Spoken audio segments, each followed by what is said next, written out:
The Tour is part of the Osiris Podcast Network, connecting you to music, artists, and culture. Hear it all at osirispod.com.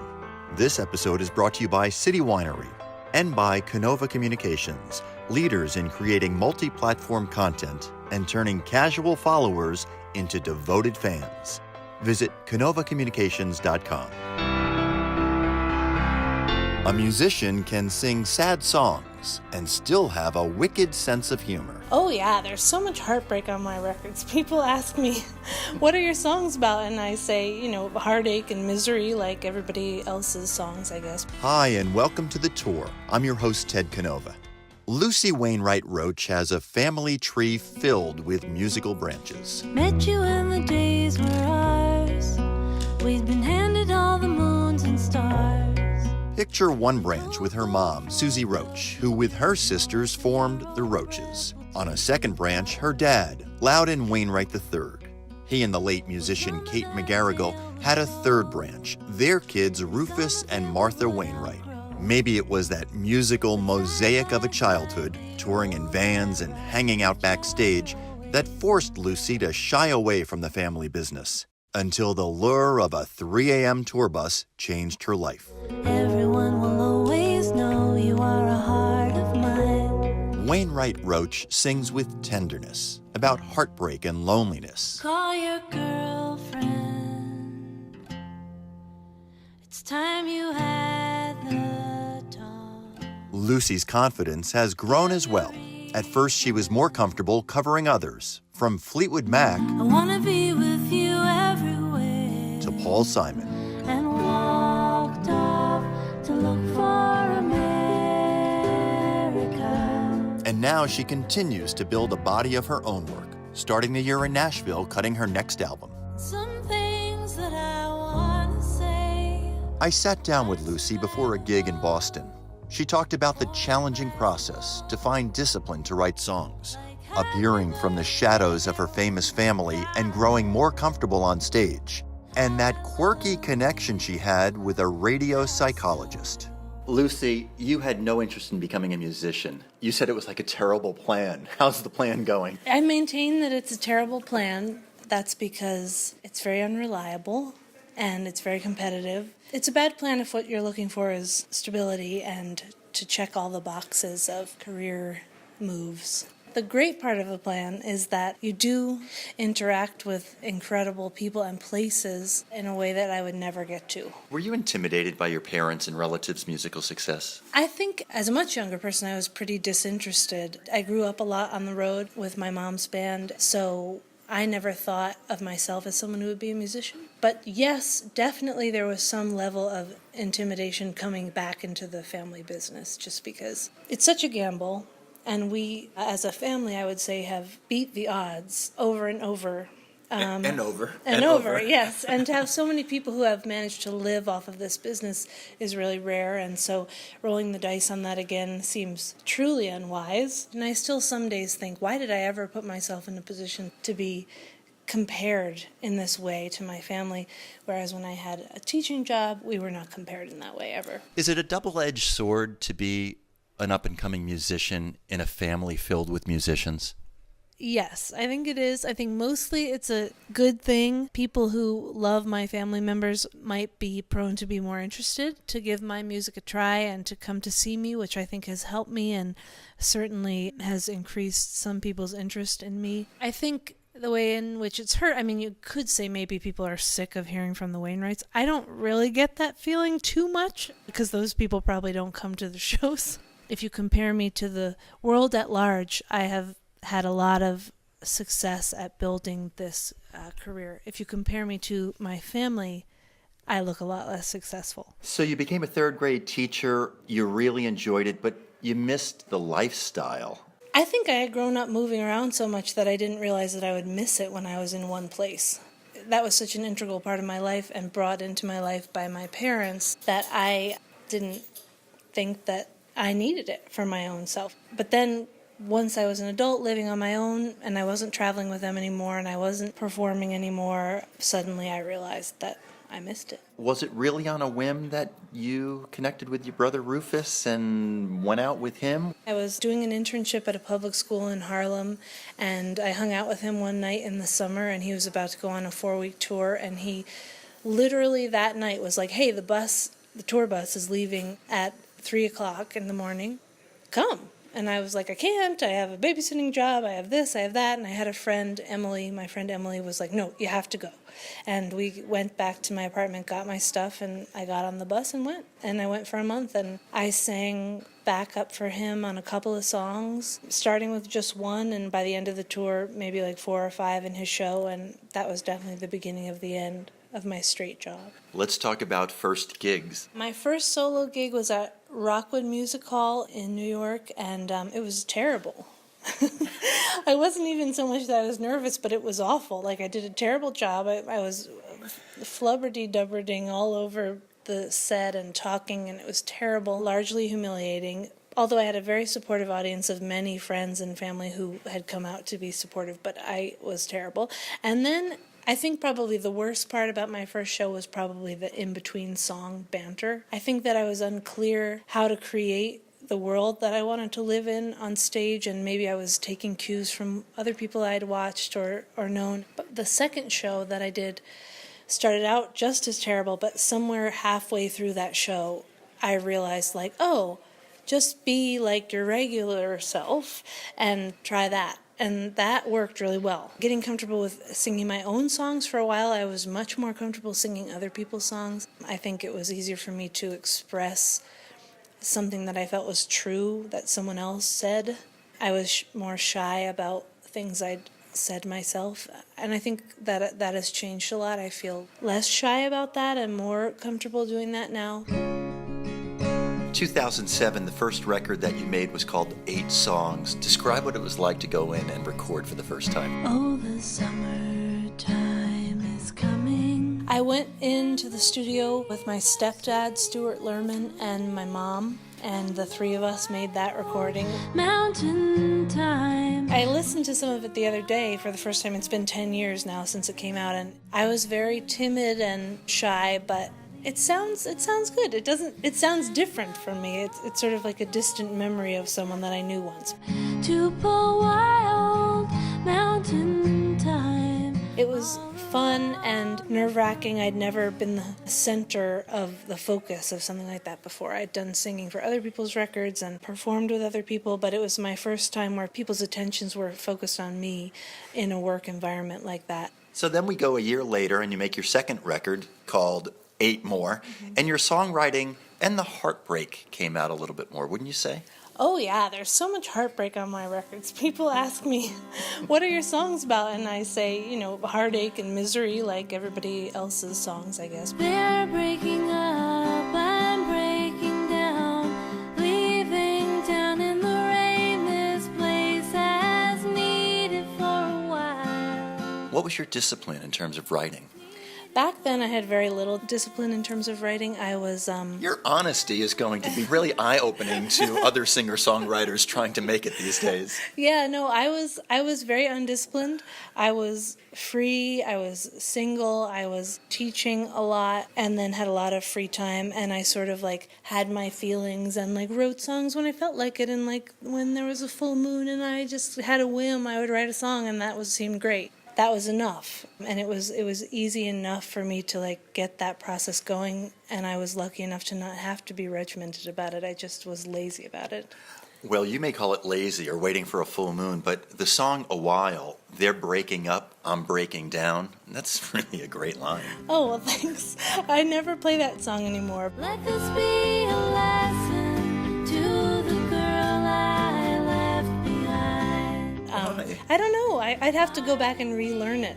But actually, since 2018 will be 10 years since that record, I'll probably go back and learn some of those songs. And then as I've gotten older, the songwriting process has gotten harder, and I've had to get more regimented about it. I was going to ask you about Poison, but I'm thinking that you don't remember that song either. Oh, no, that one I still do. People never said anything about that song for years and years and years.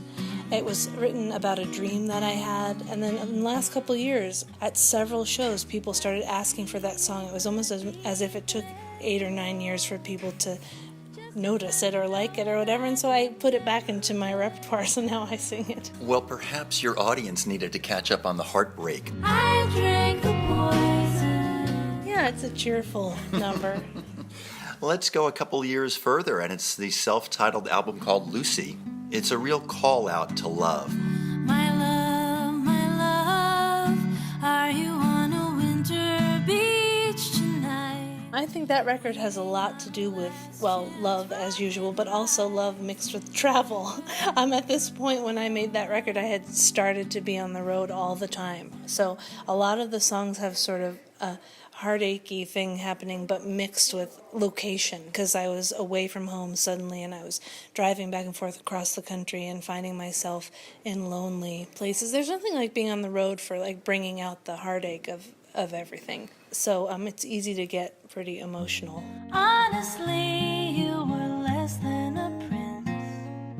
I really liked The Worst Part. I wrote that song after opening for Richard Shindell at the Iron Horse in Northampton, Massachusetts. I wrote it at a Howard Johnson's after the show, and it was definitely based on my previous relationship at that time. Wait a minute, so after a show you go to the Howard Johnsons, you're sitting there, the neon lights are flashing, and you write a beautiful song.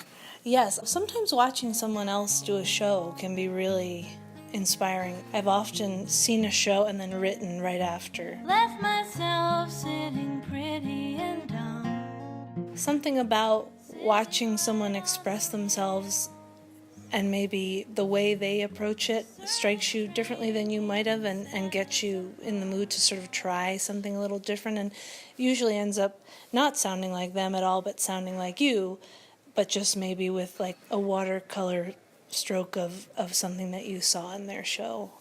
That's really generous. That's really cool. At about that time, one fan remarked that he saw you open for the Indigo Girls, and he said, "I was not expecting to be blown away by the opening act, but I was." So something started happening about 2010. That is so nice. I mean, the best thing that can ever happen for an opening act is to have the audience respond. Next album you recorded, you went to Nashville. There's a Last Time for Everything, and you touch on the seasons. And I'm struck by the song Last Time, exploring the ways of relationships change over time. But everyone will always know you are a heart of mine. I do like that song. That was the only song that I had written after my previous record. Several years had passed. I hadn't written any music except for that one song, Last Time. And I wanted to show you all the things I hid. And I knew that I liked it and I knew that it would make the record, but I had none of the other songs. So in a way, that ended up being the title track, both because I liked the name, but also because that was the one and only song that I had for the album. And I wrote the rest of the songs in a very short period, in about 2 weeks. We talk about covers, Fleetwood Mac, Paul Simon, Springsteen. I love them all, but the Crash Test Dummies Superman song really captivated me. Tarzan wasn't a ladies' man. It's such a great song. It's not a song you hear a lot. It's always remarkable to me when somebody can write about something outside of themselves. That song is about Superman on the surface, and it has all the characters of the Superman story in it, but it's about much more than that. Clark Kent, now there was a real gem. You've got Tarzan and Clark Kent, and Yeah. who's the phony and who's the real man? And Yes, it makes a very deep statement, but with a real whimsy about it. And it's just very lovable, and I love that song. It's such a well-written, interesting song. It almost seemed like it had some character development, the way that your dad would tell a 60s folk song about different characters in a town. My dad is someone who is very good at writing in that way. Like someone who can take a topical thing and craft something that has a greater meaning, but really is true to the facts. Be it a story like Superman or a news story or something like, take that and spin it into something that says something greater about humanity in a very concrete way. That's really impressive to me, and I'm a big fan of that. So now we start to get into the family dynamic. The first time you heard Screaming Issue, written by your dad, Lucy, you're so miserable lying next to me, I can't help you. Lucy, when I hear you What was it like the first time hearing such a truth?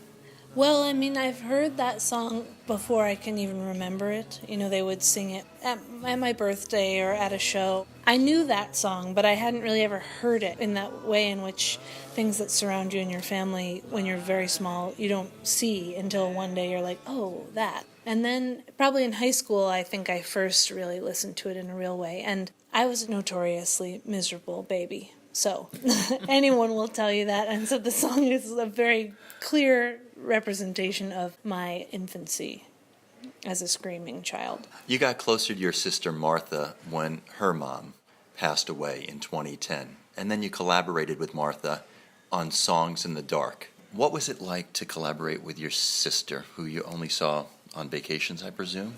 A couple things happened around 2010. One was that her mom died, and the other one was that her first son was born. And I think that combination was a period where she was really looking for support from her family members, and that was the beginning of us sort of spinning our more adult relationship, which then eventually led to making Songs in the Dark, which we made up in Canada. And it was a real pleasure to do that record, to record that record. I think we're very different musically, and we didn't really know what it would be like.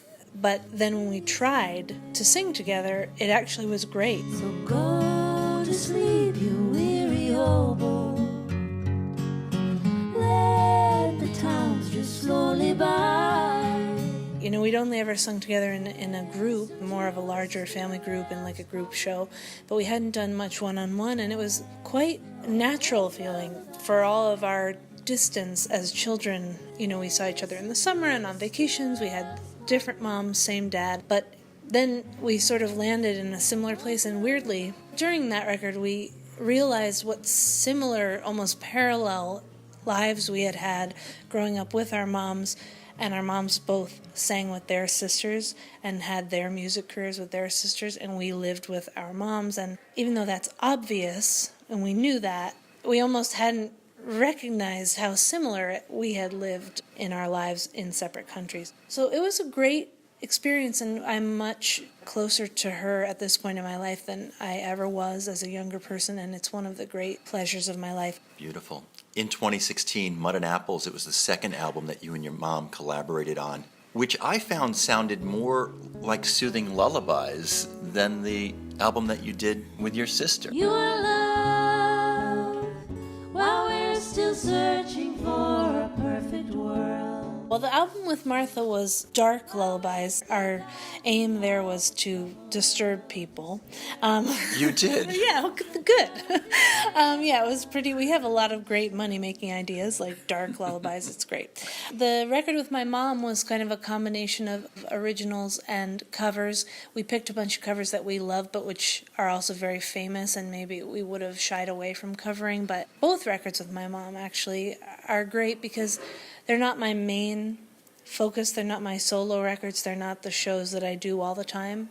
But it's a place where we can do stuff I might not have done on my own, or I might not have covered that song, just me. It's like a more low-pressure space to try things out. But on this album, it sounds like your mom takes a step back and lets you shine. I think that's true. My mom often says that she feels like the proper order of things is to pass the torch. And in our live show, there are more songs where I sing the lead, and I probably talk more than she does in our live show. And I'm always saying to her, like, well, no, there's too many of my songs, or there's too many of me singing. And she's like, no, that's how it should be. That's how it should be. I think she feels that that's the proper order of things. But what I think she doesn't see clearly, and what I try to make sure that we keep an eye on, is how much people want to hear from her. On the Patty Griffin cover of Mary, the two of you start harmonizing from the very first words, and it's very, very touching. Mary, you're covered in roses, you're covered in ashes, you're covered in rain. Yeah, we love that song, and this past May, my grandmother was very ill, and we were staying with her, and we were rehearsing for some shows as she was there, and we were taking care of her. But she was not able to get up and walk away, so she was forced to listen to us rehearse. And that was one of the songs that she liked a lot. So sometimes in our show now, we sing that one for her. Lucy, most families keep it all between their walls, but yours doesn't. It's in chapter and verse. It's literally in chapter these days with your dad's memoir, and it's in verse in a lot of his songs. It seems that you've been spared. It doesn't seem that you have gotten into a back and forth the way that Martha and Rufus have. I would agree. My songs so far have been, I think, less traceable to that kind of interfamilial conversation. I think my writing style is a little bit different in that way, too. I sometimes wonder what it would be like to be in a family where I didn't have so much information about people through their work. I have a lot of information about my siblings and my parents that I don't know if everyone has, because we don't. Okay, so Okay. They speak freely about their feelings and stuff in their work. And of course, a song is a fleeting thing. It may not be the be-all and end-all of how they feel about something, but you do get glimpses of these people. And sometimes I wonder how that affects our relationships with each other, because we're getting this sort of like intimate look that the whole world is getting as well. But then we're like also eating dinner together. So, Well, your dad doesn't feel that it's anything that he should shy away from, that he tells it like it is, and he's not saying anything all that bad. Do you and your siblings feel that way? Because I do ask him that question. He goes, well, you better ask them. well, I would say you'd better ask the other ones about how they feel. I think that's fine. I think my dad knows that he wants to be able to write about what he wants to write about, and he knows that in return he can't get upset about what we write about, really, because that's sort of the deal. I don't think he would suggest that anyone should censor themselves because he doesn't want to be censored. Both my parents don't like to be censored. Who does, right? But I would say they both are particularly not into that. Does it bug you that family stories and specifics and grudges is out there in public? No. It's always been the kind of wallpaper of the world that I live in. I don't know it any other way. As you said, I haven't had anyone write a song about me that I know is about me in a way that makes me feel like negative feelings. So maybe I would feel differently about that if suddenly someone in my family made a record about what a jerk I am. Which you're not, by the way. Well, we only just met. They might think differently, but I don't know how I would feel then. It doesn't bug me. It's interesting to have you ask me that. It's almost like I've never even thought of it because it's so the way it is. You've also had your own sleepless in Seattle moments. Gene, you're on the air. I'm Dr. Joy Brown. Howdy. As a young woman listening hours upon hours to radio psychologist Dr. Joy Brown, even calling her for advice often about your own relationships and about your own family. I loved Dr. Joy Brown. If I told you that I used to work at that radio station? Wow, so did you ever meet her?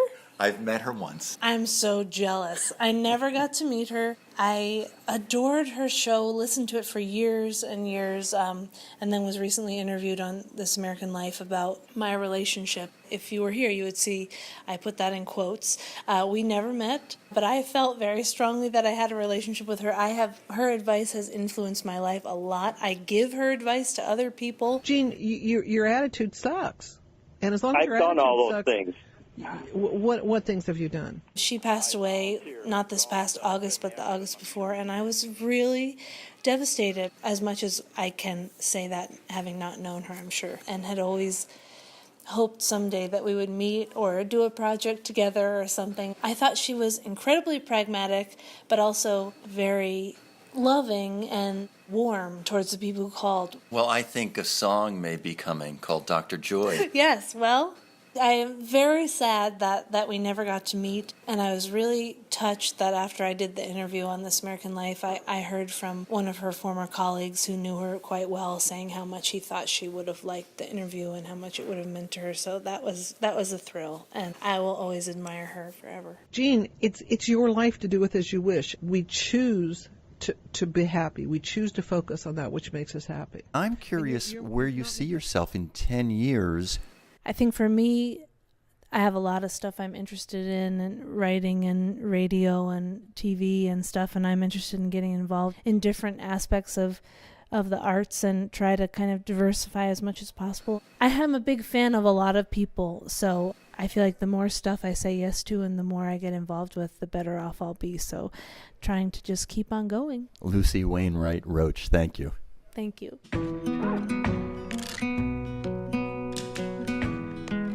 Maybe it's because she entered the family business later on, after watching everyone around her hustle, that Lucy approaches her career with such wide open eyes and a wide open heart.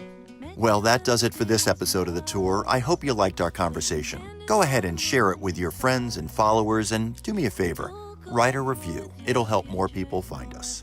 Thanks for listening to The Tour. This episode has been brought to you by City Winery and by Canova Communications, leaders in creating multi-platform content. Visit canovacommunications.com.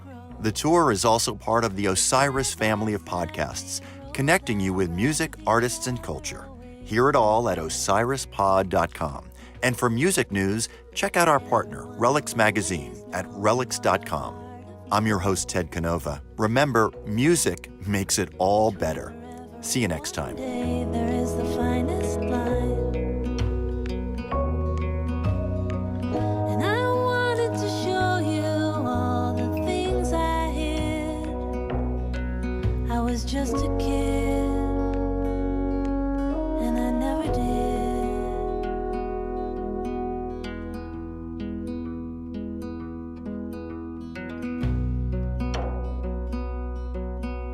So now an ancient era ends, a few moments left for us to spend. You're just not quite still mine outright, and we will never be here again. But everyone will always know you are a heart of mine. Between forever and one day, there is the finest line.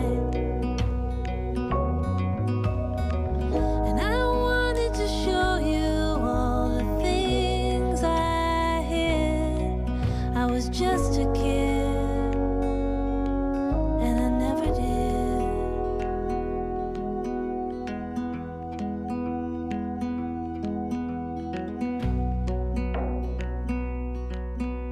So one last chance to sing. We're changing on a prayer, a wing. Not graceful or true, just me and you. There's a last time for everything.